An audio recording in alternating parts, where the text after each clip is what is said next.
Qu'est-il arrivé à Christophe Dominici? En 2020, le joueur du 15 de France a été retrouvé inerte dans le parc de Saint-Cloud.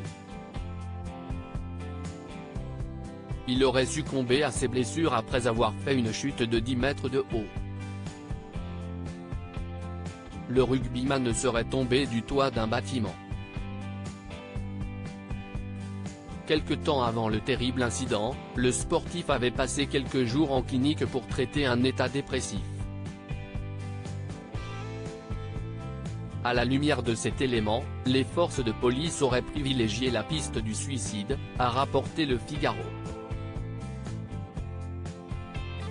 Une théorie à laquelle les proches de la victime refusaient d'adhérer. Le parquet de Nanterre a ensuite demandé la réalisation d'analyses toxicologiques qui ont prouvé que Christophe Dominici n'était ni sous l'emprise d'alcool, ni sous celle de stupéfiants au moment des faits. Les tests ont seulement relevé la présence de médicaments en petite dose dans son organisme. Mais que traitait donc le sportif au moment de sa disparition? À la suite de la reprise avortée du club de Béziers, l'ancien du 15 de France aurait été pris d'une forte dépression. Le sportif se serait retrouvé dans l'incapacité de dormir, ce qui aurait entraîné des crises de paranoïa. Supérieur à photo, mort de Christophe Dominici, un dernier hommage à hier poursuivi par des hommes en uniforme et armés après avoir perdu le sommeil, Christophe Dominici se serait retrouvé en proie à son imagination.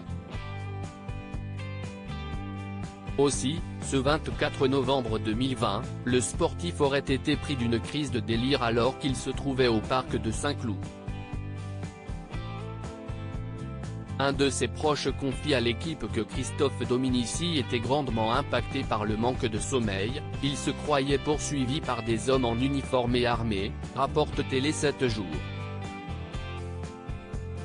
C'est pour cette raison que le rugbyman serait monté sur le toit du bâtiment, tentant d'échapper à cette menace imaginaire, avant de faire une chute de 10 mètres de haut, qui lui fut fatale.